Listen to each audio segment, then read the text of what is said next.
Welcome everybody. We've still got a few people arriving, but we've got a pretty good crowd here. Hopefully you got in here in time to get a front row seat. It's the great thing about Zoom, right? They're all front row seats. So welcome everybody to the December 2020 Monterey Tech Meetup. And we all would like to note and remember that this is the final month in this amazing year. So we always like to know where people are coming from. We've got a poll up there for you to record. If you're from somewhere else, we'll find out. I always love to find out who came the furthest, or who's sending their electrons the furthest, I guess is how it is here. So let's roll forward in the slides. There we go. So in case anybody missed, we're on Zoom. And at this point, we're all experts on Zoom, except that none of us remembered to unmute ourselves. I think I did. Okay, yes. So you can actually hear me. Questions as we go. If you have questions, you can bark them out if there's an opportunity, or you can put them in chat. If you put them in chat, we'll watch for them and make sure that we pose them to the presenters.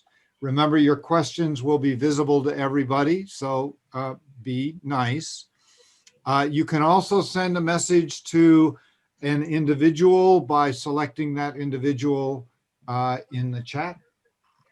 What else?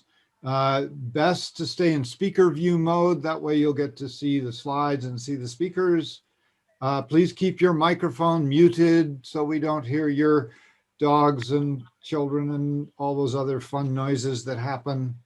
And a note, this meeting is being recorded. We will be posting the meeting up on the Startup Monterey Bay website.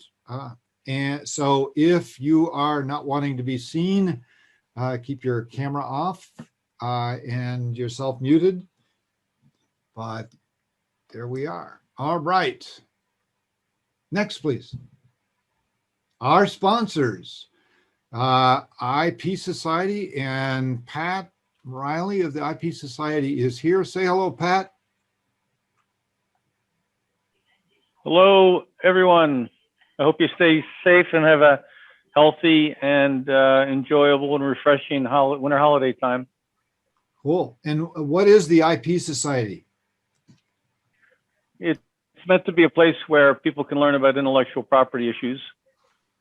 Cool. And not just for specialists, it's for entrepreneurs and social activists. So if you have an intellectual property question, Pat's the guy to reach out to. And Angel to Exit. I don't see Fred here yet. Angel to Exit, if you're getting ready to get funding for your company, you might want to reach out to Angel to Exit. Their job is to help companies prepare for funding. Also, Bluetec Valley, if you have an ag-related or a water-related startup and you're looking for help and funding, the Bluetec Valley Accelerator is available to you. Startup Monterey Bay, that's us. And of course, California State University, Monterey Bay College of Business. On to the next. So welcome to the meetup. We're here to network. It's a little trickier these days, but we're here to do that, to share and learn, find out what's happening in the region and in the world of entrepreneurship, and to build a supportive community that helps us all get our companies started. Or as Brooks likes to say, have fun, make money, and change the world. Next slide. This is our team. Brad Barbeau, the guy on the left, that's me. Mary Jo Zenk, is Mary's on there. Wave, Mary. There's Mary Jo. Dan Ripke over there. We're easy to spot because we've got the Tech Meetup backgrounds. Jenny Kwan, I don't think she is on tonight. Then Selena Harris, a student assistant. Lynette Lathrop, our coordinator for the Startup Launchpad. Nina Cornelius. Nina, are you here? She was early. I think she actually has a class tonight. So she helped get this whole thing set up. And Kenneth Olson, who is the student coordinator for the Get Virtual project. We'll say a little bit about that in a few minutes. Next, we have three great speakers tonight from the marine science world.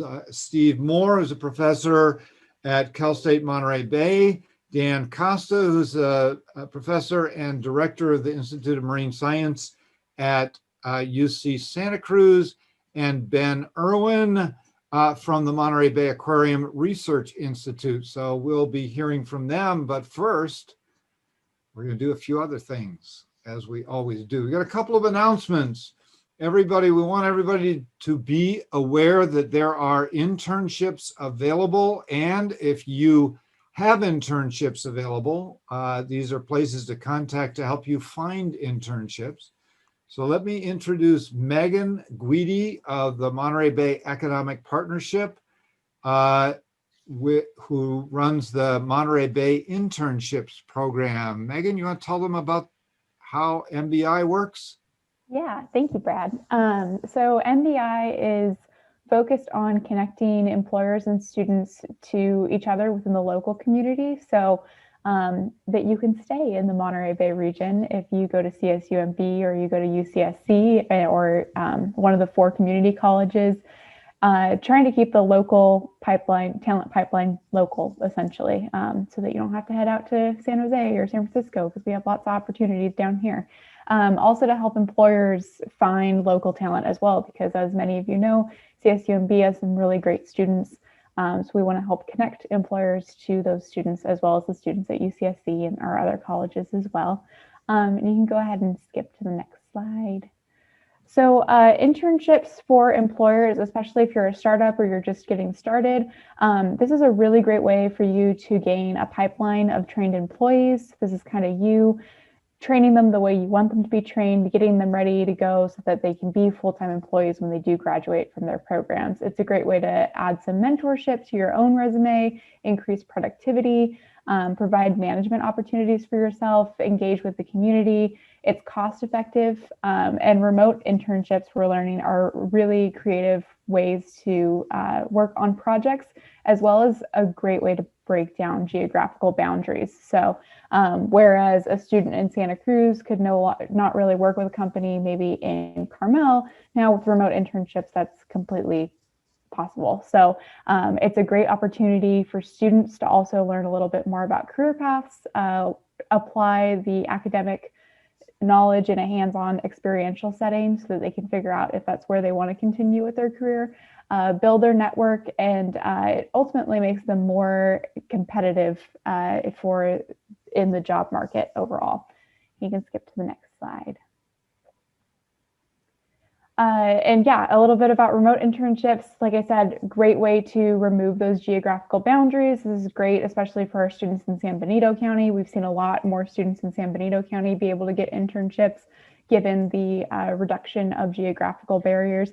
Same with students in South Monterey County are now able to get internships that they maybe not would have been able to participate in previously. So definitely recommend looking into those. There's also a lot of different opportunities for kind of like micro internships is what some people call them. So it's a kind of, you pick a project for them to work on. So as opposed to having them there for an entire year, maybe you say, okay, I need somebody for 3 months to work on this one very specific project, and you put that out there as the internship. And so we've seen a lot of employers really like that because it's a great way to help them get their projects completed, and then also the students still get the benefits of that, and they don't have to worry about the full year of mentorship or supervision that a lot of people were hesitant of. Lots of really great ways to manage interns as well. Lots of great tools out there. Asana is one that we really like to use. It's a task management tool, but we have all of this in our employer toolkit. So if you are interested in adding an intern, we have all of that on our website. Go ahead into the next slide. Yes, so speaking about our employer toolkit, this is a completely free platform for employers to use, as well as for students. So if you know any students in the area looking for internships, or if you are yourself looking for an intern, this is a great way to go out there and post your internship for free. Again, we work with CSUMB, UCSC, Cabrillo, Monterey Peninsula College, Hartnell, and Gavilan College. So you'll be getting students from all those different areas, as well as with students being home right now because of the remote situations on campuses. We're seeing a lot of students applying from places like Cal Poly, UC San Diego, UC Davis, so all up and down California, as well as students who are typically out of state who live in the Monterey Bay region. Really easy user interface, very easy to manage your internships, and like I said, recruit interns from the local area and keep that pipeline local for everybody. So I'll put into the chat some of those links as well as my email address if you have any questions.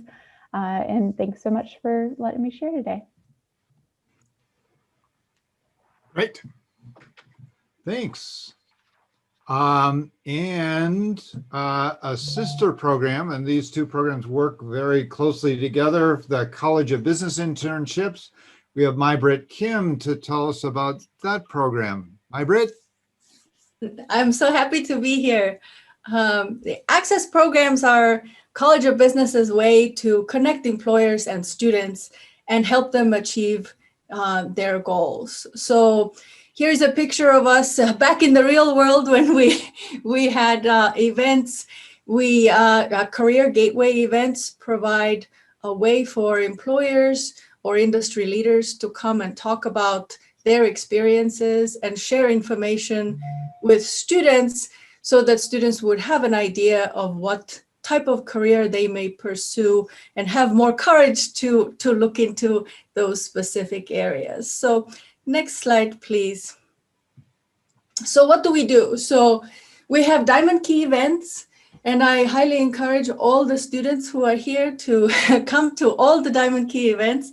The last one will be, I believe, tomorrow on LinkedIn, but we will do workshops on resumes and e-portfolios, professional conduct, how to dress for an interview, anything you can think of. And many of you know Susan Saz. She is leading the Diamond Key program. So Career Gateway is the next step. So how do we learn about career paths and opportunities, right? So networking, scholarship events, industry panels, speaker series. We have done some interesting speaker series with the Ag Club, for instance. Next slide, please. And then Internship Excellence, well, it's a fancy name, but we will find you. I will help you find an internship. If you're a student, if you are an employer, please email me and tell me about the internships that you have posted at mbinterns.org that Megan was just talking about. And we do really work closely together in that. So we are trying to connect and support students with area employers. And I also work in helping students, create their resume if necessary. I will help you create your job posting if you are an employer, things like that. And the mentorship program is the new piece, right? So we are looking for area leaders, industry leaders, cultural leaders to inspire students throughout college and beyond. So to pair up with an individual student and show them how to grow up, to be a real person, to enter the workforce successfully. And that is all I have. If you have questions, please put them in the chat and I will monitor that and answer them. Excellent. Thank you, Mai-Britt. You make good use of chat there. There's links. Lynette's put links to both programs into chat. So this is the intros part, and we'll have two parts to that. One is we're not going to go through everybody. We've got a pretty good crowd here. But if you put a sentence about who you are into chat, and that'll introduce you and let everybody know who's in the room, so to speak. And while you're doing that, I'm going to show the results from the our opening poll that I don't think got everybody because there's more people than showing here. But when we closed the poll, we had 4 people from Santa Cruz, 11 from Monterey, and 8 from somewhere else. Anybody want to pipe up and claim that you're from the furthest distance away from Monterey?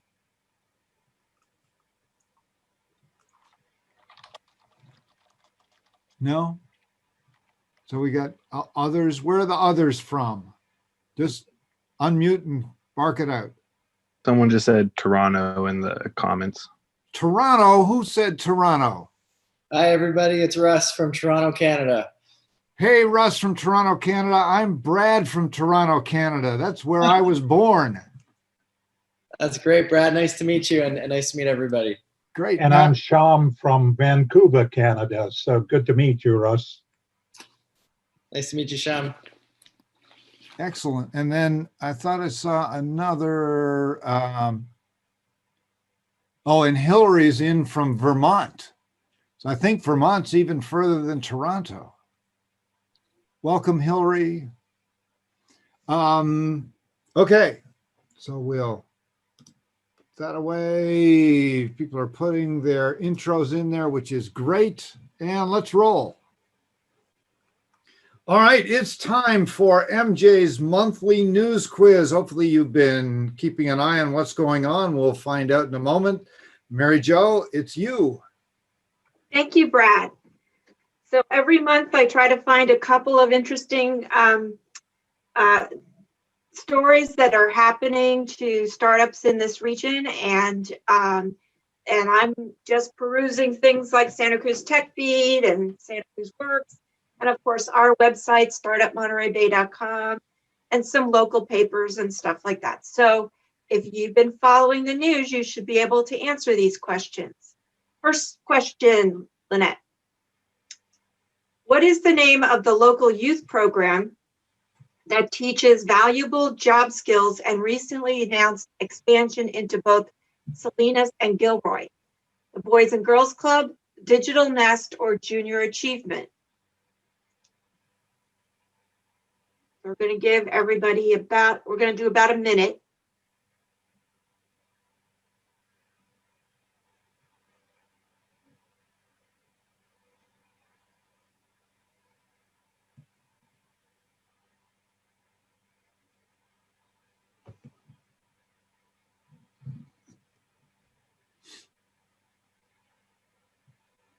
Okay, any more votes? All right, let's end the polling. Okay, so the majority think it's Digital Nest.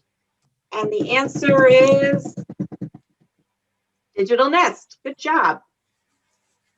Next question.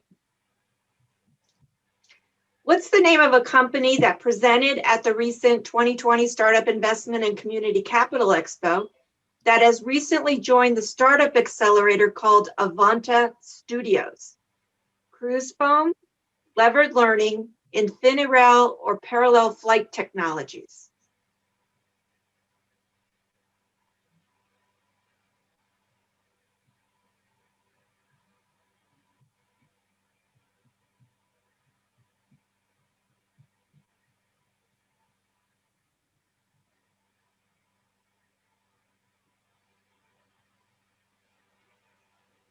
Any more?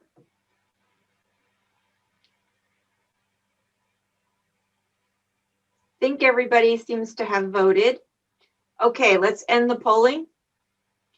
And the consensus or the majority is Parallel Flight Technologies, and the answer is Parallel Flight. Boy, you guys are like right on it. Good job. Okay, our final question for tonight is, what is the name of a regional startup company that just acquired Uber Elevate and also received a $75 million investment from Uber? One Wheel, Blix Electric Bikes, Joby Aviation, or Parallel Flight Technologies?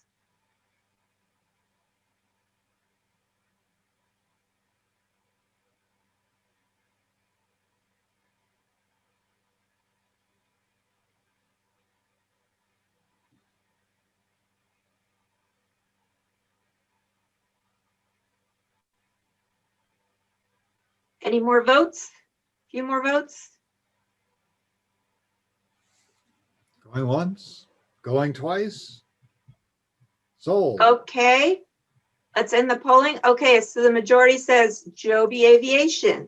And the answer is Joby Aviation. 3 for 3. Great job, you guys. Okay, let's stay in touch or stay up to date with the information. We're trying to post it on our social media and on our news site.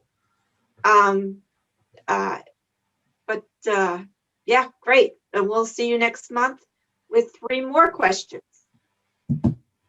Thank you, Mary Jo. That last one's big news. So that means now that Uber has about $200 million invested in Joby Aviation, and the total investment in Joby is now over $800 million. Not bad for a regional company. Joby has a facility over by the Marina Airport. They are looking to expand that facility, and there's a good chance that they are going to locate ultimately a manufacturing facility there, which would be huge for this region. So we're out supporting them. Okay, what's next? Upcoming events. What do we got? Mary Jo, back to you. Okay, so Startup Weekend. We are hosting Startup Week again. This will be our 9th time. This time it's going to be real unique because we're going to do it online. It is not. We're going to have a series of short work sessions to kind of help bring people through the process over the weekend. Startup Weekend is for anyone who wants to kind of test kind of like try testing of being an entrepreneur with a very low risk. And if you have an idea and you want to kind of try it out over the weekend, you can. We are even trying to figure out how to do a bilingual option for those who speak Spanish in the region. It's for both students and community members. It's free for students. It's $20 for community members, but we have a special discount for the first 50 people. Lynette, can you put that discount code up there? So if you go to startupmontereybay.com and look for Startup Weekend, then Lynette put the link there. And then we have a discount code when you sign up on Eventbrite. It is, I forgot what the discount code is. Yep, SW2021. And that's only available to the first 50 community members that sign up. It's going to be real interesting. We've got a unique platform to do it on. You're not going to be on Zoom the whole time, I promise you. You're going to be using some new tools, and it'll be fun. So hope to see you there. If you have any questions, I'll put my email there, email and chat. Excellent. Thanks, Mary Jo. So if you or anyone you know has a business idea you've been thinking about getting to, here's your opportunity to spend a weekend working on it. And if you don't have a business idea but thought it'd be cool to try out working on one, jump in because there are lots of other ideas available there for you to work on. This is our, Mary Jo, 8th Startup Weekend? 9th Startup Weekend. Next year, it'll be 10 years old. Next, please. Startup Launchpad. If you have a startup company and you're looking for mentoring or advice to solve an issue, or you want to get educated, reach out to Startup Launchpad. You can find us at startupmontereybay.com. I put that email or that URL into chat a moment ago. You can reach out directly to us at info@startupmontereybay.com. Lynette or I will get that, and we'll be happy to answer your question, refer you into our mentor network, or make available to you the educational programs we have. And next, VentureWell. Dan, you gonna tell us about the E-Team grant program? All right. Well, there might be a few students out there that would like to get some funding. I've heard that. Have you heard that, Brad? I have heard that. Okay, so after they've done the startup weekend and they participate in the startup challenge, there is this program out there, but from VentureWell. It's called the E-Teams Grant Program. So the E-Team Grant Program supports dedicated science and engineering-based student teams from across the country to bring their high-impact innovation out of the lab and into the market. Every year, the VentureWell awards over $700,000 in non-dilutive E-Team grants to early-stage students in the science and tech startups who are on the path to launching innovations in social, health, and environmental impacts. So over the past 2 decades, VentureWell has provided over $8 million in grants to over 550 entrepreneurial teams. So it's a fairly simple program. The link to the program is there on the website, or excuse me, on the PowerPoint slide. Just so everyone knows, you apply for the first round, which is a $5,000 seed grant, stage 1. The seed stage 2 is a $20,000 grant. And along the way, you're provided with quite a bit of sponsored training as well as networking and mentoring. So it's a great team, it's a great program, and I'd highly encourage local students who are interested to participate. And I say local, but anyone from across the entire country can participate. And that's it. Cool. Excellent. Thanks, Dan. Mm-hmm. And next we have Get Virtual, Bridget. So tell them who you are, Bridget, so they know. Hi, everyone. I'm Bridget Cotton. I'm a student at CSUMB. I'm also a project manager at getvirtual.org. And I can't say enough good things about the program. It's student-led, student-founded. We've been taking on service learners this semester who have been looking for volunteer hours since they can't go out into the community anymore. And it's a great program that gives you hands-on learning on so many different platforms, e-commerce platforms, website development. It's really growing and giving a lot of students a lot of great experience that they can take on to their careers once they graduate, or even using the internships that they get while they're still at college. So great program, love it. I have a feeling I'm going to be there for a while, even possibly after I graduate. But yeah, really great place.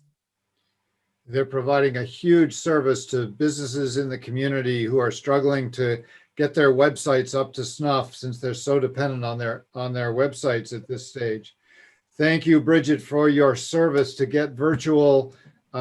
Please spread the word about Get Virtual. It's available all around this region now through CSUMB and UCSC. Okay, and next.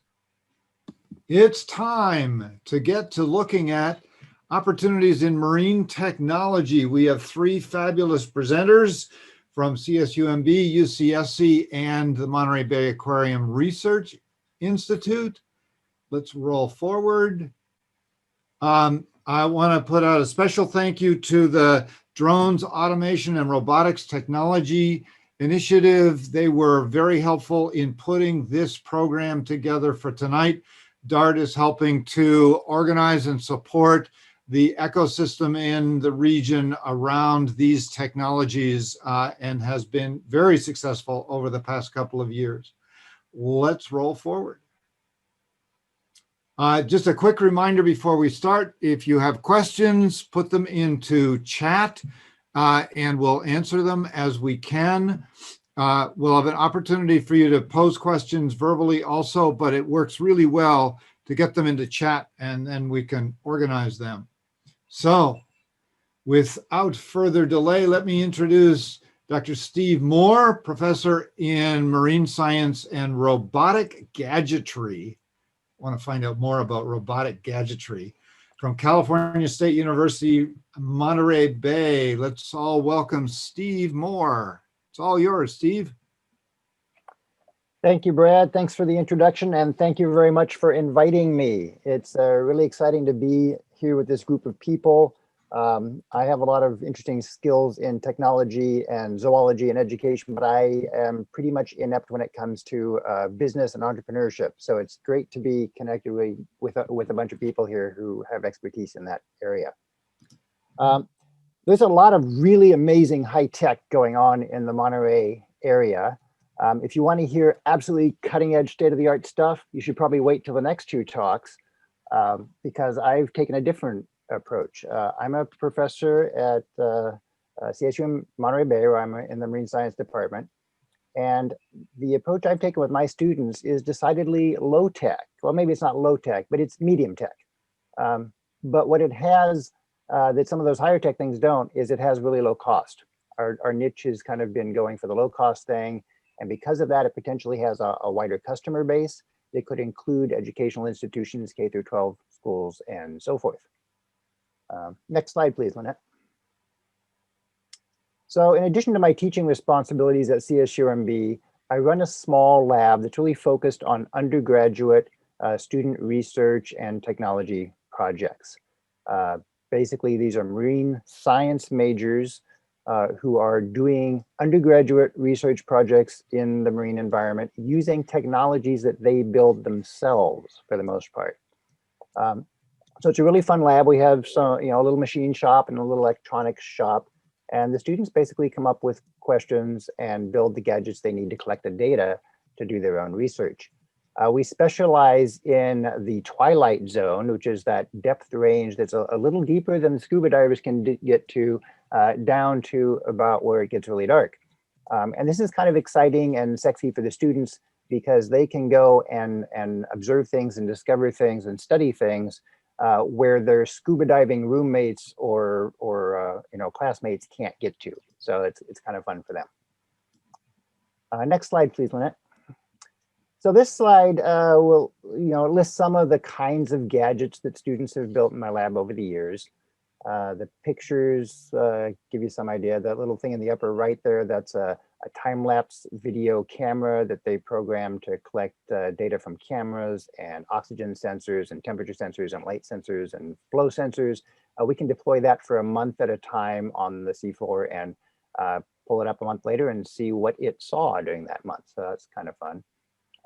The picture in the middle is an ROV that students built. It can go 150 meters deep, which is, again, way beyond typical scuba diving depths, allows a lot of interesting exploration.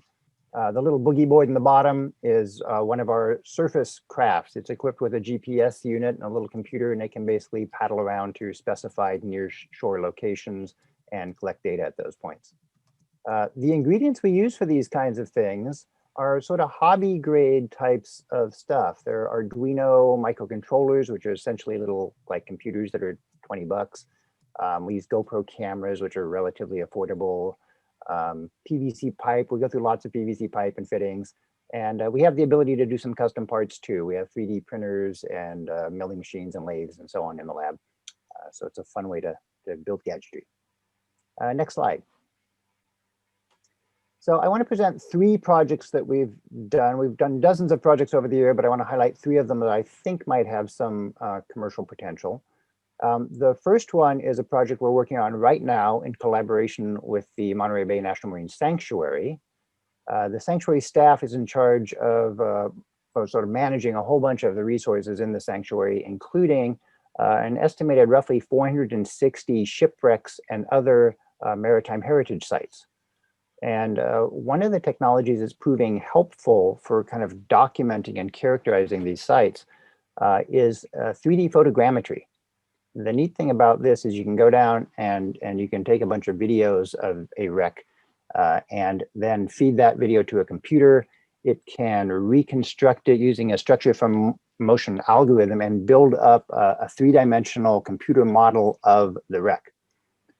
And what we are doing is we're trying to help the sanctuary develop these models in areas that are too deep for scuba divers to go, but shallow enough that you can potentially get to them with a small ROV and a small boat, because big ROVs and submersibles that are capable of going to extreme depths are kind of few and far between and very, very expensive. So we're trying to hit that middle ground where a lot of these wrecks are located. What you're looking at here are some screenshots from a three-dimensional model that was created by my graduate student and two of my undergraduate students using a small ROV. They just drove around this thing and collected video. And what it is a wreck of two amphibious tracked vehicles that sank off of Lover's Point, probably in the late 1940s, early 1950s. They're World War II era amphibious tracked vehicles. This was sort of our test case, and it worked. So we're kind of excited about this technology and what we might be able to do with it. Next slide, please.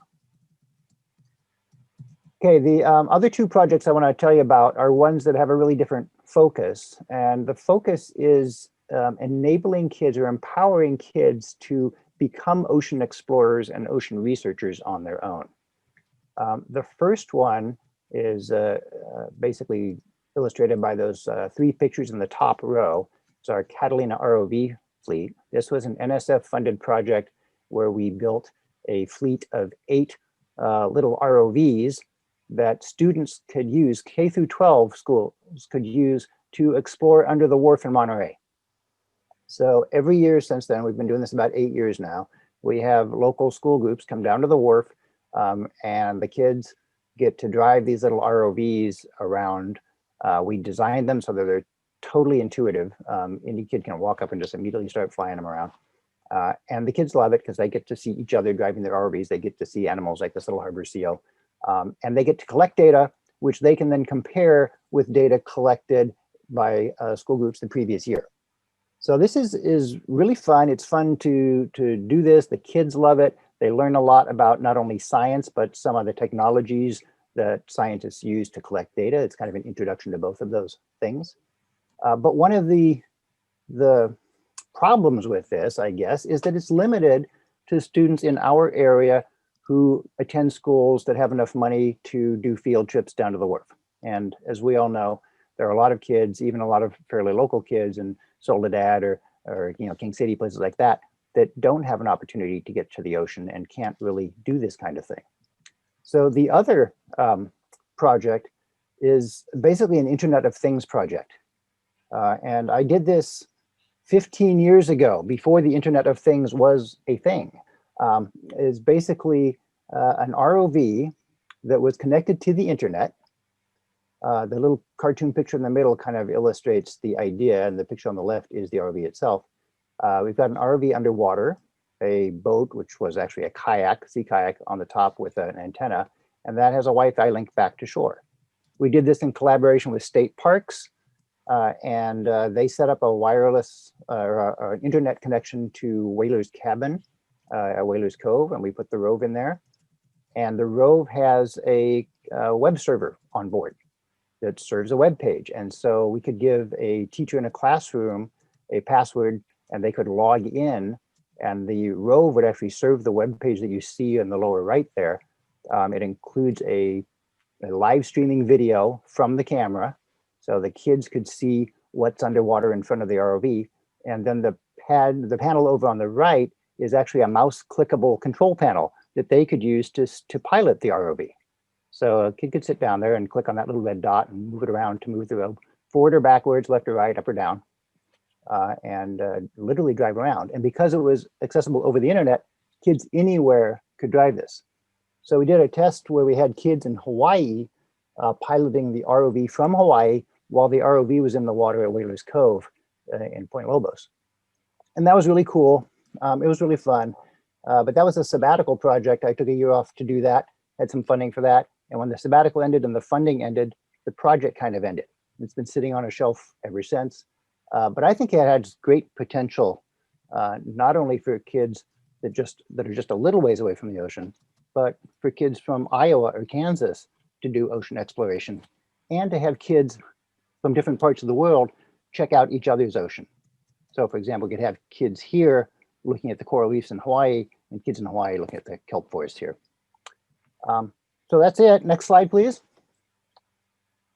just want to thank a lot of the funding sources that have made this sort of work possible. And of course, I want to thank the students, both my own students that have built these things and done these things, and also all those K through 12 students that have inspired us to keep doing it. Thanks. And I think there might be a little bit of time for questions. I don't know. Yeah, we definitely thank you very much. We've got some questions in chat here. Let's see. One says, curious if underwater communication is a barrier to some of the research you'd like to do. Yeah, in terms of like acoustic stuff, like acoustic modems and that kind of thing. With the ROVs, of course, they're tethered, so we can communicate through that. But we're looking forward to doing autonomous underwater vehicles, and for those, having some communication link would be a really nice thing. Cool. Another one here. How does school programs apply for the ocean exploration program? The little ROV ones, it's mostly contact me or contact Jeff Wheat. He was a collaborator for this one. He actually has most of the ROVs in his possession at the moment. Cool. I think we've got an interested mom who asked that question. Okay. Do we have to get permission to use ROVs in our local waters? What are the regulations? Yeah, not yet. There is talk of whether or not there should be, because you know, the way that the aerial drones have kind of taken over the world, there's concern now that as the ROVs become cheaper and easier, that eventually we may have ROVs flying everywhere. So there's beginning to be discussion about whether there should be some regulation, but at the moment, as long as you don't leave it on the bottom there and it's just flying around the water, there is no restriction on using them. Cool. And this is a fun question. Can grown-ups who are children at heart play with it? Well, you probably don't have the video skills that your kids do, but otherwise, yes.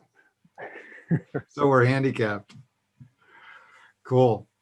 All right. Thank you very much, Steve. That was great. And you're welcome. Thank you. Absolutely. Next up.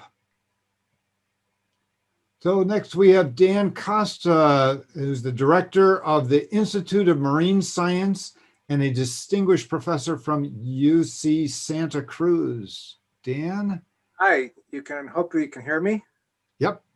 Yeah, so I'm going to give you not any specific, well, a lot of specifics, but really an overview of what we do up at UC Santa Cruz in the Marine Sciences Group. And as director of the Institute of Marine Sciences, I oversee sort of the glue between various faculty departments, ocean sciences, iiED, Earth Planetary Sciences, and our marine science research faculty. So I oversee a diverse group of individuals. And so I'm going to try and just give you guys a flavor of the kinds of things that we do. And a lot of the work that we do at Santa Cruz, we're really focused on local issues, but these local issues can be sort of go up to the regional level.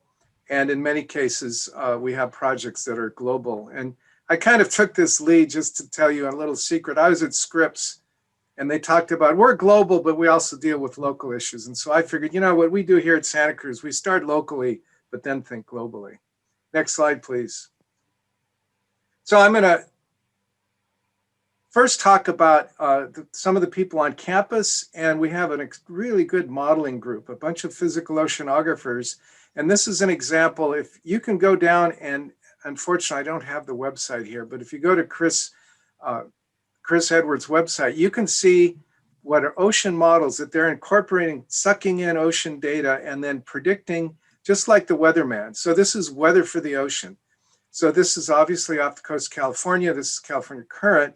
This is the height of the sea surface. This is the sea surface temperature and salinity. So you can go in and real time see what the oceanic conditions are. And what's cool is up there at those guys at the Ocean Sciences Group, there's people who do this predictive stuff. Next slide, please. I keep thinking, I'm pushing the button thinking things will happen.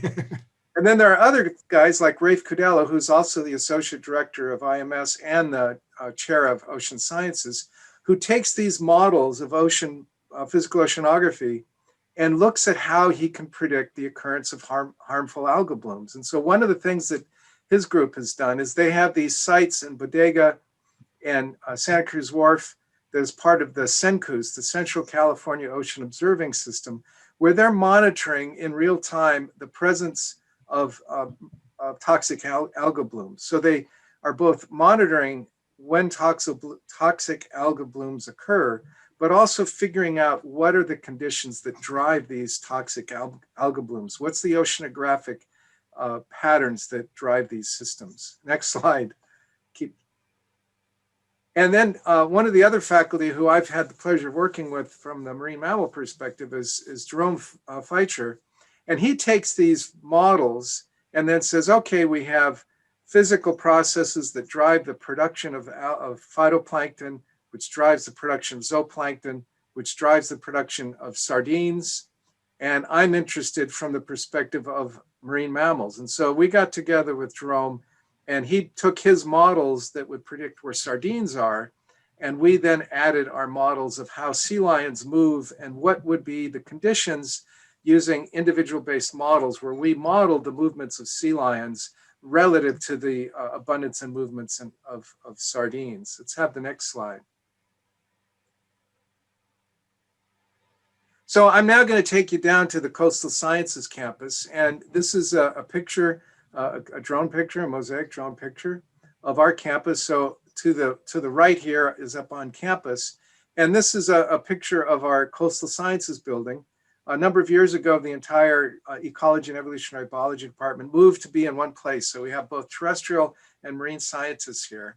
And we also have a group of them over in this building over here, the Ocean Health Building. Next slide, please.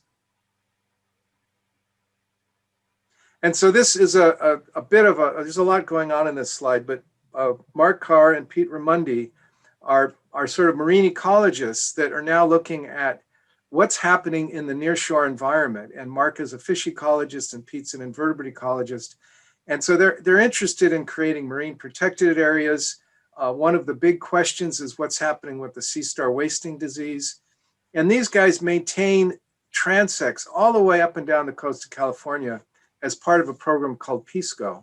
And it's a multi-university, multi-investigator program, but they're creating real-time, many years of data to look at what is happening in the nearshore marine environment with respect to things like sea star wasting, and using that to also develop ways of coming up with better approaches to develop marine protected areas. Let's have the next slide, please. So now you can get to, I'll talk about what I do very briefly. And I'm sort of a user of technology. I don't produce a lot of technology, although I have collaborated with a lot of engineers and to create these tools. Fortunate for me, about 20 miles north of campus is Año Nuevo Reserve, where there's a northern elephant seal colony. This colony has been studied by first Bernie LeBoeuf and now myself. We have over 40 years worth of data on elephant seals. We know who gave birth when and whose mother was what. But what we did about 15 years ago, 20 years ago, is we started putting satellite tracking devices, using devices that tell us how deep they dive. We've put accelerometers on their lower jaws so we can look at how deep they dive and when they feed. With some Japanese colleagues, we putting video cameras that are triggered at depth when the animal starts feeding, and we can actually get pictures at 500 and 1,000 meters of the things that elephant seals are eating when they're out here out in the North Pacific. So these are tracks of elephant seals. All of the tracks from right here are animals from Año Nuevo like this, that we took our classes, our graduate students and undergraduate helpers, put these satellite tags on, and we found that these animals are using the entire North Pacific Ocean.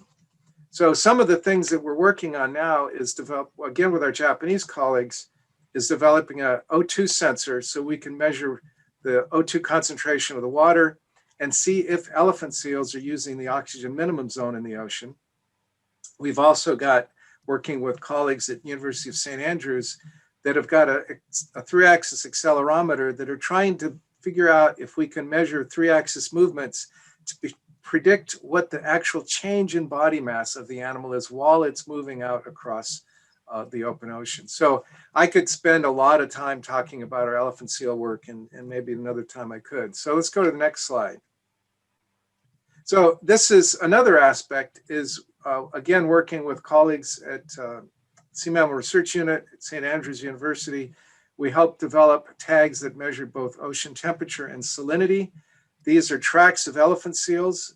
Many of you may remember there was these warm events where the blob, this is the blob based on satellite sea surface temperature measurements.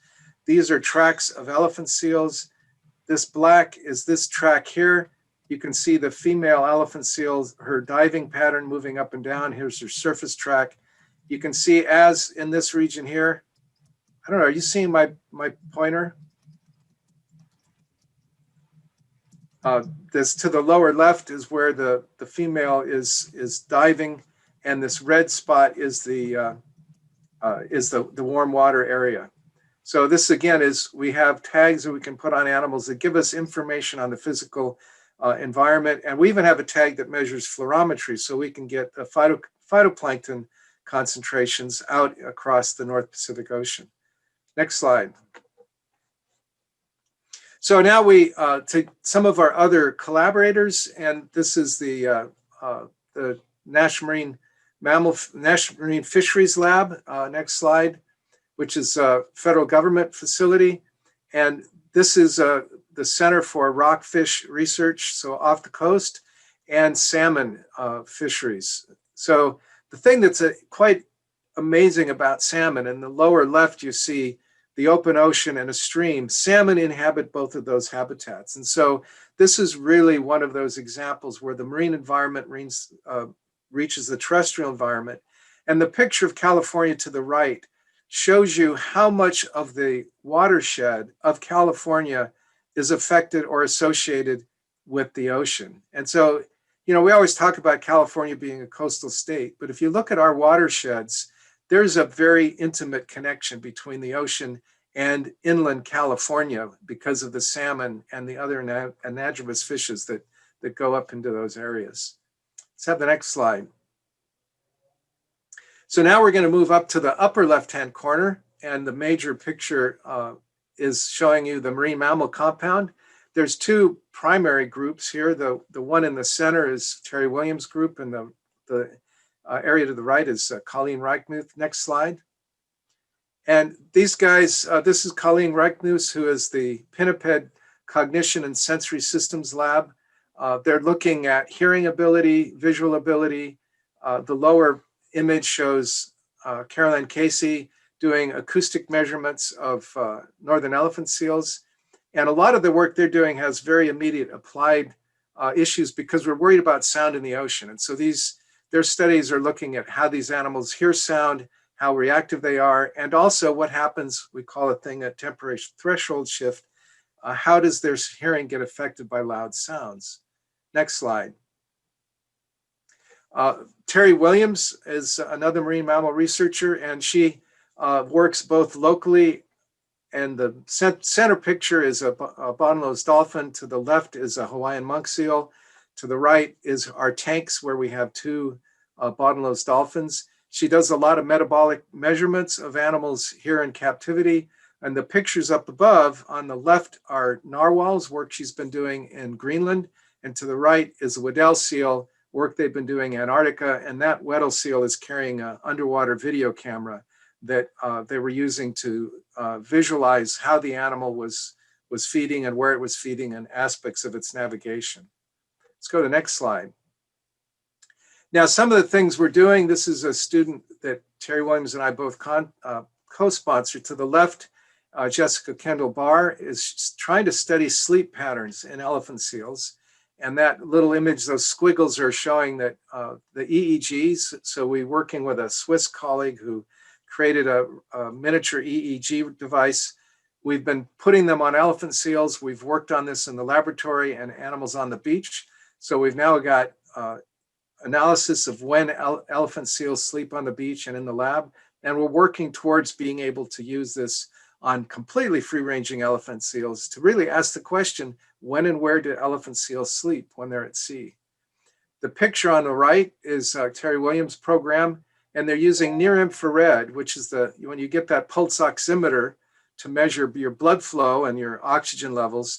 Well, we're using that same technology to look at blood flow to the brain. And this is just sort of an image that sort of allows us to look at how the oxygen content and blood flow to the brain is changing during a dive. And so these are all ongoing development of new technologies, taking off-the-shelf technologies and seeing how we can use them to study these animals in the wild. Next slide.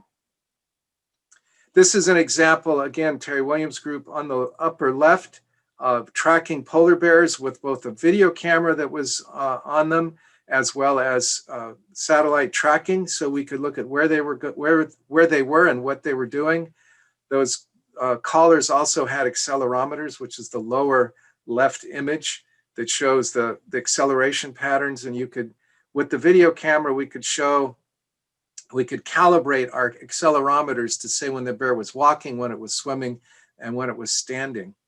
And then the picture at the right is a little complicated, but I'll just explain that working with narwhals up in Greenland, Terry was looking at how they dive and how they respond to seismic surveys, and looking at the physiology of when an animal gets scared, your heart rate goes up and you run away. But when animals are diving, their heart rate drops, and you don't really want your heart rate to go up. So she's been studying that interplay between a diving animal that gets scared when something obnoxious happens in the environment. Next slide. Okay, getting close to the end here. And lastly, you can see that our campus has we have National Marine Fisheries Service, we have our own research, and then in the upper right, the California Fish and Wildlife Marine Wildlife Research Center. And it was built after the Exxon Valdez oil spill, because if there was an oil spill off the coast of Central California, from what we learned at the Exxon Valdez, we could wipe out the entire California sea otter population. So this was built as a facility to both act as a safeguard if that ever happened, to have a place to rehabilitate oiled animals, but also as a research facility. Next slide. Okay, I'll just end with one of the other things that I think is really exciting about the UC system in general, and I have been involved with this for quite a few years over my career. This is a facility that's available to just about anyone. It's the Natural Reserve System. We have 39 different properties throughout the state of California, some of them coastal from Santa Cruz Island to Año Nuevo Reserve, throughout the state, that represent different habitats and ecosystems in the state of California. These are available for research and teaching, and we're in the process of trying to create a much more integrated way for weather data and ongoing research activities to be data collected in real time and made available to other individuals. And I think that's it. If we go to the next slide. Oh, last and not least, we have the Seymour Marine Discovery Center. This is our outreach facility for the public. We do K through 12 educational programs. We have our undergraduates come and do internships, and it's available. Again, anybody can come and do an internship. We do a lot of marine science education, as I said, and outreach, as well as we have a public display facility. The picture on the lower right is a female blue whale that came ashore at Pescadero Point in 1979. Unfortunately, like everything these days, our facility is closed. We're looking forward to the day that we'll be able to reopen, but we have, like everybody else, pivoted to a virtual environment. So the Seymour Marine Discovery Center has a lot of virtual programs. We have lab-side chats where some of our investigators are interviewed. We have Science Sunday where people give seminars on their research, and check out the Seymour Center, Google Seymour Marine Discovery Center and find out what we do there. And I do believe that is the last slide. So if there's time, I can answer any questions or just move on.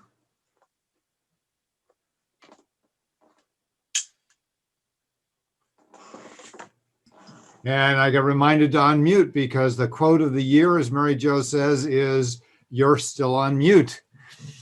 Thank you very much, Dan. I apologize for the delay there. We do have time for a couple questions. There's One in chat here, the monitoring technology you showed for these animals, I'm thinking these are animals that are not necessarily wanting to wear this technology, and you're in an incredibly harsh environment in the ocean.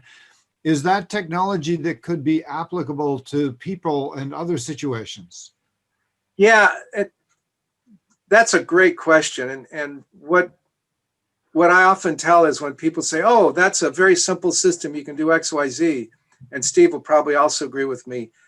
Oftentimes it's not the complexity of the electronics, it's making these things robust to work in these environments. And so the real trick is to make things that are waterproof, that you can get batteries in and out of, or how to make the sensors that will be stable over time.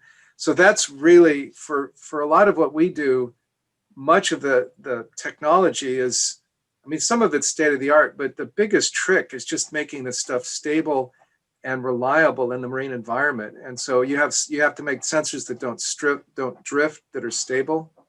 So I actually, to really answer the question, I sort of look at it the other way. As we look at things that people do that have been made for people, for human applications, and then think, how can we take that and reconfigure it and make it so it will work in the ocean?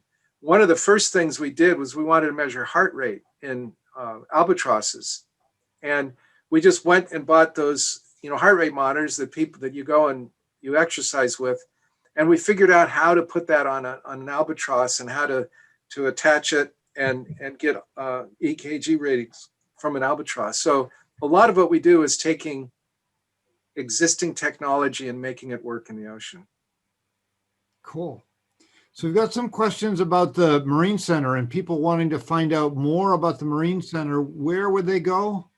So it's this, I'm sure you can find it if you Google Seymour Marine Discovery Center, and I can probably find the actual, but it's, yeah, Seymour Marine Discovery Center. It should, you should Google that up pretty easily.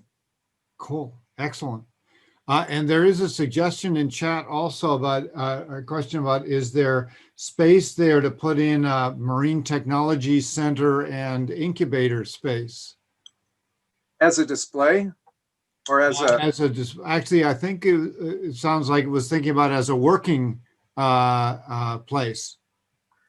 We do have a research, a teaching lab in the building that is, that we have used for teaching classes. Now that our new building up the road is available, there is the possibility for access to space.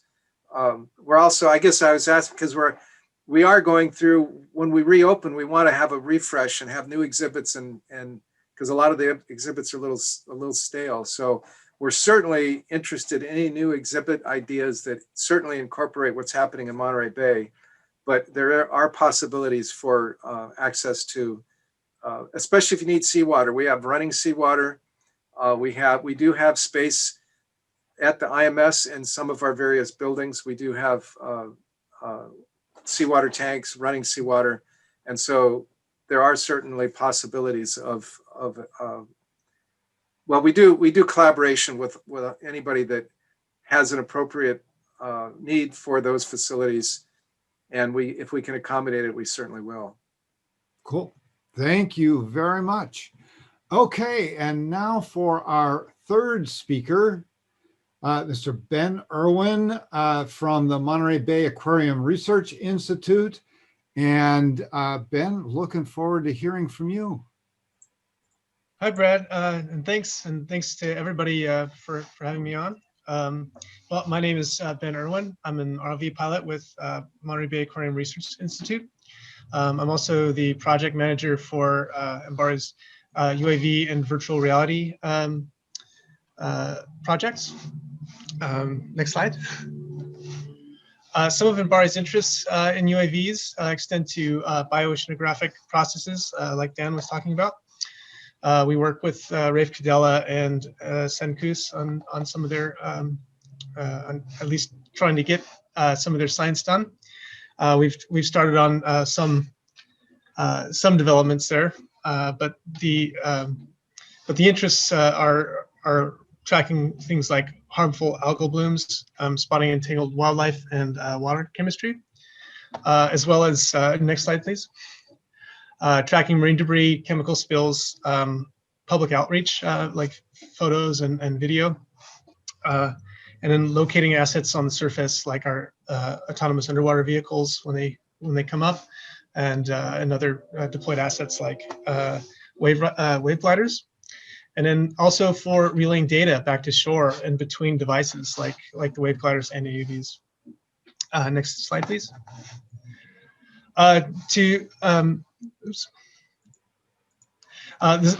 The systems we needed to develop to support some of these interests had very specific requirements, and so they had to have a suitable payload for most common imaging gear and systems.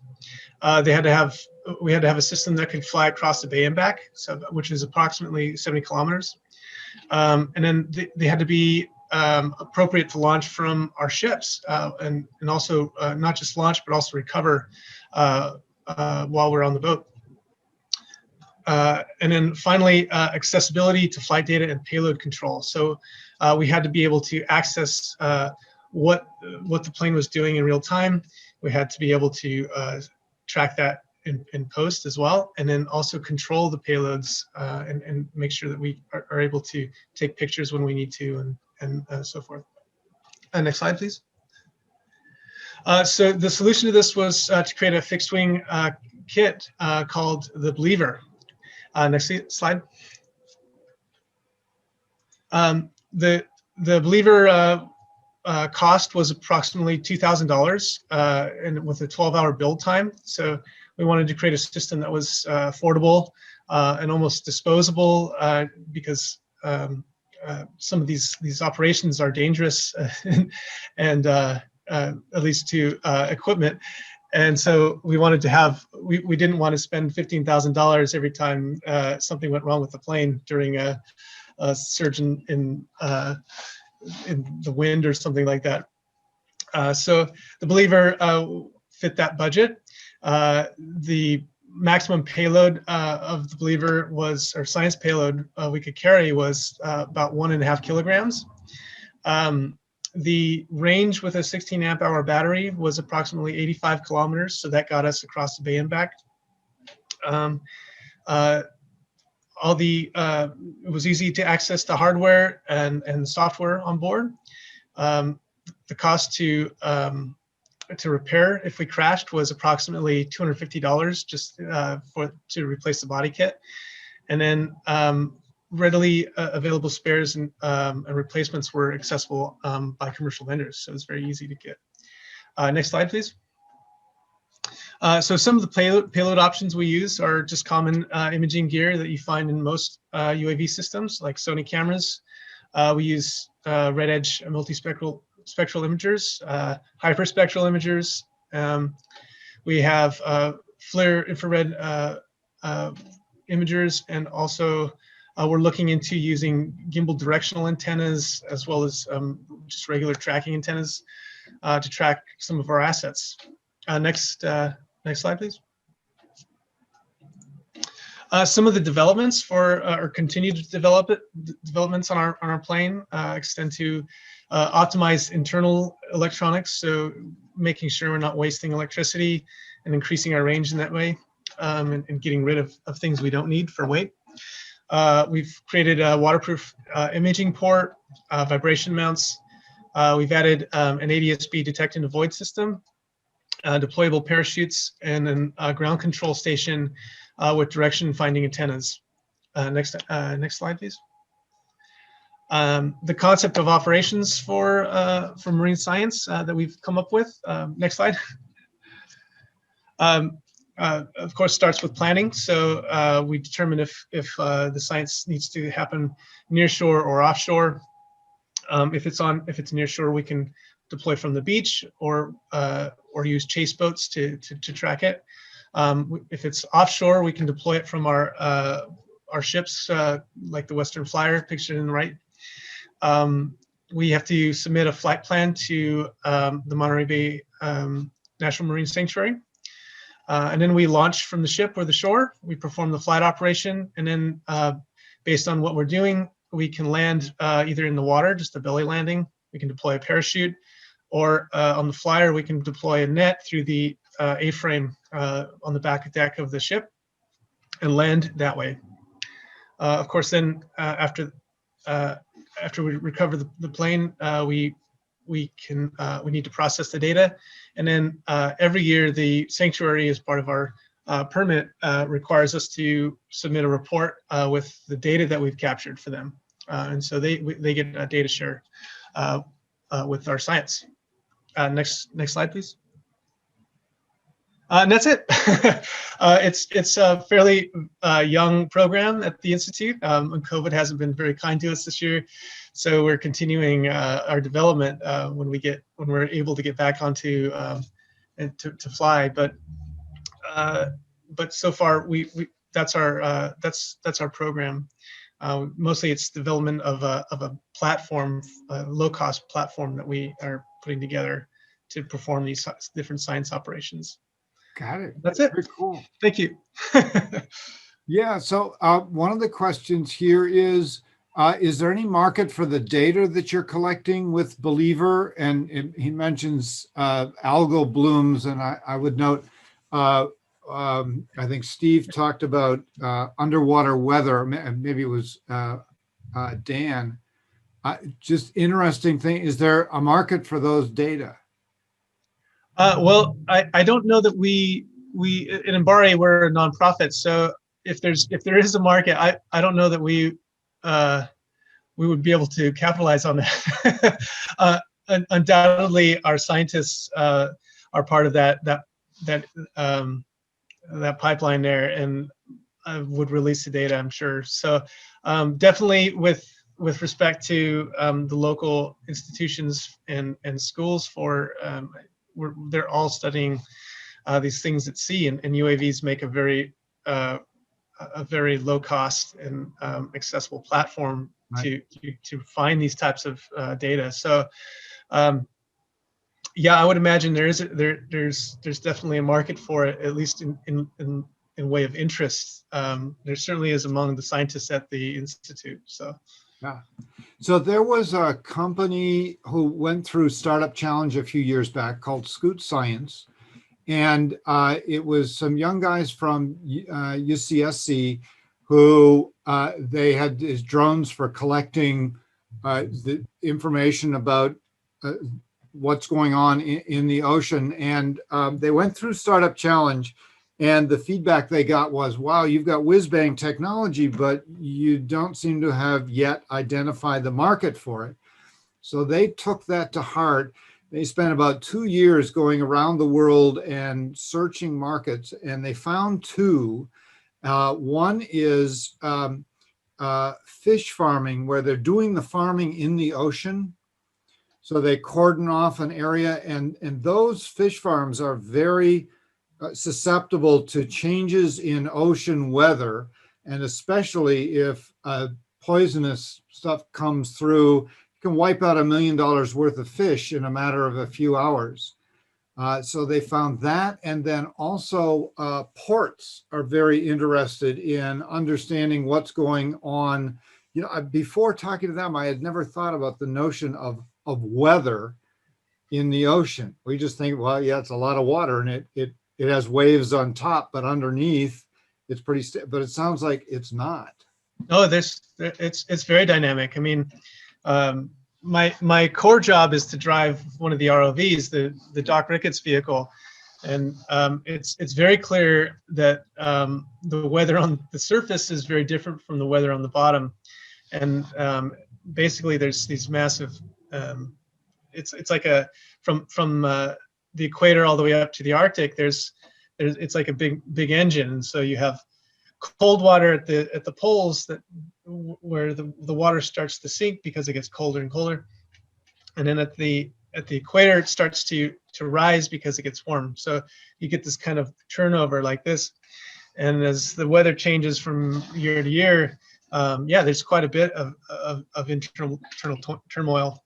We see it also just with the tides. There's a huge tidal shift all throughout the bay here as well. So, I mean, just last week we were diving off of Carmel, about 30 miles offshore of Carmel, and the currents were so bad it was like driving in a river. I mean, it was incredible. We could hardly control the ROVs. So, yeah, and that was just for maybe an hour or two, and then the tidal current stopped and it became manageable again. But yeah, definitely, it's pretty dynamic. Surprisingly so. So thank you all very much for 3 great presentations. It's really, and there was a question that'd be interesting to pose to all 3 of you that came up earlier, but I wanted to wait till all 3 of you had gone. And that is, you know, in our region, agriculture gets a ton of interest and publicity, and yet there's a huge amount of marine research happening here and marine technology being developed. It's one of the global centers for marine research, and we don't hear about it as much here. Any thoughts you have about why?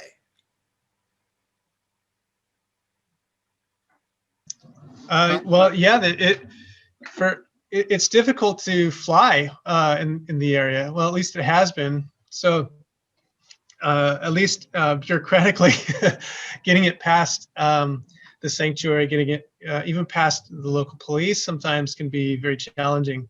So I know I've been working with some of the students in Rafe Cadella's lab, and Dan, you might know Meredith and Nikki, and they were, I guess, they were accosted by people that were tracking birds in the area, and were very concerned about the science they were doing disturbing the birds. So I think it was late in 2019, we had a symposium at MBARI that brought lots of local science interests in, and we discussed this. And we even brought in police, like there was the sheriff, I think, from Pacific Grove, and a number of fish and game people as well. So we all just got in the same room and started talking about it. And I think a lot came from that. So I think you're going to start seeing that there's going to be a turnover. At least the sanctuary as well is starting to open up their airspace to organizations that can show that they're doing real good. They're doing real science and stuff like that. So if you can prove that you're responsible enough to fly in the bay, then they're starting to come around to that. So I think that's been one of the major hurdles to date that's been holding back some of the UAV policies or some of the UAV market in this area, if you want to say. But a more general answer to that is that it is an interesting question. When you look at the critical mass of marine science research and researchers, Monterey Bay is incredible, and we can match any other region. But the problem we have is we're scattered around Monterey Bay. So one of the things that might come out of this COVID nightmare is we're all learning how to communicate and break down the barriers that, you know, we typically are used to going, you know, like now I would have had to drive somewhere. We all would have driven somewhere to be in this meeting. So hopefully, you know, one of the positive, the light at the end of the tunnel is that we've learned how to communicate and to organize ourselves in much more efficient ways. We will never, as far as I'm concerned, maybe I'm just too old, I don't think we'll ever get rid of the value of in-person meetings. But the good news is that, you know, the problem is Ben, I mean, there's a lot of us that only see ourselves when we go to a meeting like this. You know, we all sit in our little institutes, and heck, even I, the Marine Lab, you know, Rafe Cadella and Chris, all those guys are on campus, and it's sad how these structural impediments inhibit our ability to interact. But hopefully, we're learning how to get around that. Yeah, very. there's going to be interesting changes coming out of this crazy year. Some positive ones, absolutely. Well, thank you all very much. It was very informative. Marine research is just fascinating. What's going on out there? It's great to find out about that and the kinds of technologies, all the different types of sensors, the environment that you're working in, which is challenging. Seawater is not kind to equipment. So there's got to be some great stuff being developed there. Thank you all very much for taking your time to join us. And I think that brings us toward our close. Got a few things to wrap up here. And so our usual call to people, if you're interested in presenting your company at the Tech Meetup, please let us know. We're always looking for interesting presenters. We want to hear from regional companies that are getting started. We want to give you a chance to get heard and get found out. This is the place to do it. And what do we get next? Thanks to our sponsors, the IP Society, who introduced Pat Riley at the beginning. Let me give Fred Cohen, who joined us tonight. Fred, you want to tell us a little bit about Angels to Exit? Well, it's Angel to Exit, although we do have more than one angel, but that's not the point. In the chat box, I have a pointer to our website. We have regular sessions. Actually, you were at one of our sessions this morning, Brad. I'd love to hear your feedback, what you think of it. And but our fundamental thing is we help grow companies. So at any stage, from angel to exit, and we do that by a variety of things, creating mostly an ecosystem for company growth at this point. With lots of members and lots of capabilities for funding and non-dilutive and dilutive funding, but also assistance in developing programs and advisory boards and you name it. And we participate with Brad's stuff at CSU Monterey Bay. I mean, tomorrow I think we have a call. Next Thursday we have our call. Thursday, yep. Mentorship in your new program, and so everybody's certainly welcome. We have free videos and articles on the website, a2e.co. Please enjoy. And your feedback on the meeting this morning. It was great. I was there and my students were there also. It was really good exposure for them. One of the things that really stood out to me, so this was a session that Fred was running at Angel to Exit. It gave companies a chance to pitch to investors and get those companies connected to advisors. And one of the things that Fred's built into this is an amazing system for assessing where the companies are and what their strengths and developmental needs are. It's a great system for that really adds to the whole process in giving a lot more information about the company than simply the pitch itself, and then providing great feedback to the entrepreneurs. Well, we also have, of course, the Bluetec Valley Accelerator. If you're doing ag or water, Startup Monterey Bay, that's us. We have events like Startup Weekend. Startup Challenge will be coming up in the spring, Startup Investment and Community Capital Expo in the fall, and our annual hackathon. And then, of course, the Startup Launchpad to help entrepreneurs get started. And we're all part of California State University, Monterey Bay College of Business. On to what's next. Stay updated, sign up for our newsletter.